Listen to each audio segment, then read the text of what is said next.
3 Mei 1999 di Krunggoko, Kecamatan Dewantara, Aceh Utara.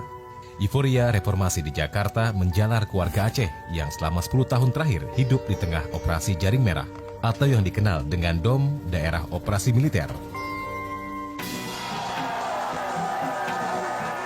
Warga turun ke jalan dengan senjata tajam karena beredar kabar pasukan TNI hendak menyerbu desa Cotmurong, Aceh Utara.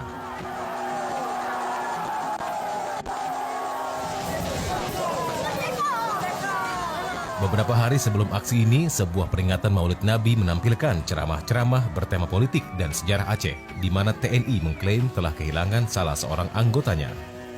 Dengan dalih mencari anggota yang hilang, pasukan TNI masuk kampung dan melakukan kekerasan fisik pada warga. Inilah yang memicu kemarahan massa.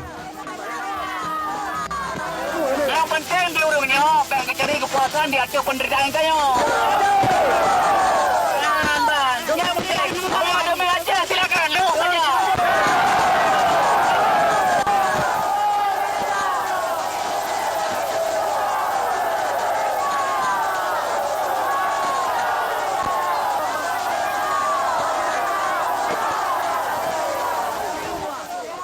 Dan konsentrasi massa ini pun segera berubah menjadi tragedi kemanusiaan.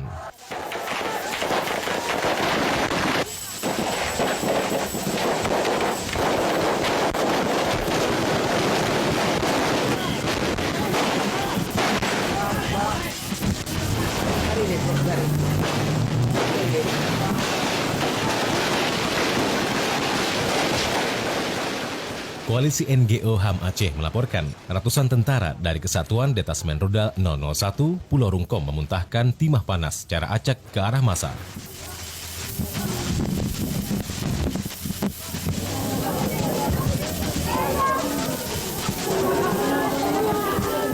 Korban berjatuhan, sedikitnya 46 orang tewas, ratusan luka-luka, dan 10 lainnya hilang.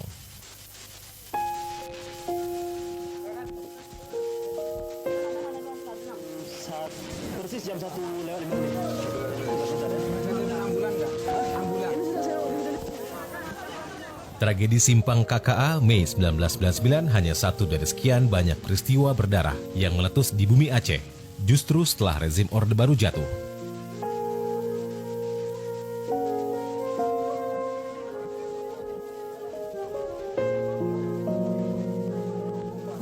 Rentetan peristiwa tersebut juga terjadi saat pemerintah menggelar Operasi Sadar Rencong 1 antara Mei 1999 hingga Januari 2000.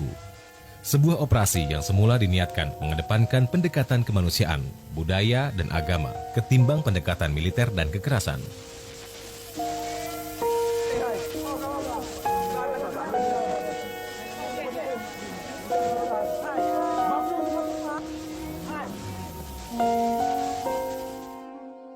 Selama 1999 saja, setidaknya meletus 4 insiden berdarah, mulai peristiwa di gedung KNPI Lok Semawe, hingga pembantaian terhadap Tengku Bantakiah dan santri-santrinya di Melabo.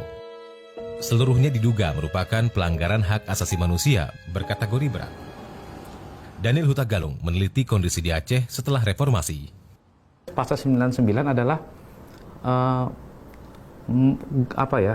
bentuk perlawanan terhadap dominasi atau terhadap kekerasan dari pemerintah Republik Indonesia itu tidak lagi dipegang oleh GAM, tidak lagi semata-mata. Tapi ada kelompok-kelompok masyarakat sipil yang juga mengajukan soal-soal yang mengedepankan tuntutan-tuntutan yang sama. Artinya kan ini semakin meluas, juga berkembang untuk melakukan sejenis pembalasan terhadap perlakuan baik yang Simpang KKA maupun yang di kasus di gedung KNPI. Yang sampai mereka menangkap kabarnya menangkap 7 orang TNI dari bis yang sedang lagi liburan, lalu dieksekusi, dibuang di satu sungai. Puncaknya pada 8 November 1999 berlangsung sidang umum masyarakat pejuang referendum atau SUMPR di Masjid Raya Baitur Rahman, Banda Aceh. Pawai yang dihadiri lebih dari 2 juta rakyat yang berdatangan dari daerah tingkat 2 telah tiba sejak kemarin. Ini adalah penumpukan massa yang paling besar dalam sejarah Aceh. Ditaksir 1 juta orang berkumpul mendesak penyelesaian konflik secara damai. Masjid-masjid dan kantor-kantor. Ternyata massa masih terus berdatangan ke lokasi upacara, terutama masyarakat Seluruh unsur dari kelompok masyarakat sipil, mahasiswa, ulama hingga DPRD Aceh menuntut hak menentukan nasib sendiri melalui referendum yang damai dan demokratis. Aksi ini antara lain digalang oleh Sentral Informasi Referendum Aceh atau SIRA. Dengan orasi-orasi dari tokoh-tokoh masyarakat, rakyat Aceh itu menuntut pihak eksekutif Indonesia, pemerintah Indonesia dan legislatif MPR, DPR agar segera mengizinkan pelaksanaan referendum di Aceh. Karena kami melihat sekarang apabila referendum tidak dilaksanakan ya, paling tidak dalam tahun depan mungkin paling singkat kita hitungkan waktu, itu akan terjadi eskalasi konflik yang sangat tinggi. Dan konsekuensinya saya pikir secara vertikal akan sangat berbahaya bagi Indonesia itu sendiri dan juga bagi hak asasi manusia. Tuntutan referendum mengemuka terkait isu ketidakadilan sumber daya alam dan berbagai kasus pelanggaran HAM yang melibatkan aparat keamanan. Di Masjid Raya, di Lok Semawe, di semua kota-kota besar Aceh, itu orang punya bayangan ternyata bahwa kita bisa referendum. Jadi apa yang diperjuangkan, dipikirkan dan diperjuangkan Hasan Tiro itu sebenarnya justru menemukan letupannya setelah pasal 98. Nah di situ ketemu semua tuh. Seperti Hasan Tiro, gagasan merdeka kembali muncul di benak banyak masyarakat Aceh. Apalagi 3 bulan sebelumnya, Agustus 1999, hasil jajak pendapat di Timur Leste dianggap telah membebaskan bekas provinsi itu dari dominasi NKRI. Kampanye referendum ini tak semata menunjukkan kekuatan Gerakan Aceh Merdeka atau GAM yang bergerak di sayap militer. Meski di saat yang sama, GAM kebanjiran dukungan. Ternyata menurut penelitian saya, orang Aceh punya imajinasi juga terhadap kemerdekaan. Sehingga dia seperti menemukan lahan semai yang subur gitu loh. Langsung banyak sekali yang ikut GAM. Ada kelompok lain di luar GAM, yang bukan hanya GAM, yang juga punya kekuatan yang cukup berarti di Aceh, yang tidak bisa lagi pemerintah pusat lihat itu sebagai satu bentuk yang ini kalau hanya semata-mata kelompok gerakan pengacau keamanan itu kan selalu dikasih nama pengacau keamanan. Apa yang dikatakan Daniel dibenarkan oleh mantan juru bicara Gerakan Aceh Merdeka, Munawar Liza Zainal. Ini kan seperti api dalam sekam. Jadi civil society, mahasiswa, masyarakat itu semuanya muncul.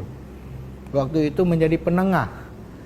GAM tetap merdeka. Kemudian pemerintah Indonesia harus Indonesia itu Aceh harus dalam NKRI. Jadi kita mahasiswa waktu itu kemudian juga civil society memberikan jalan tengah.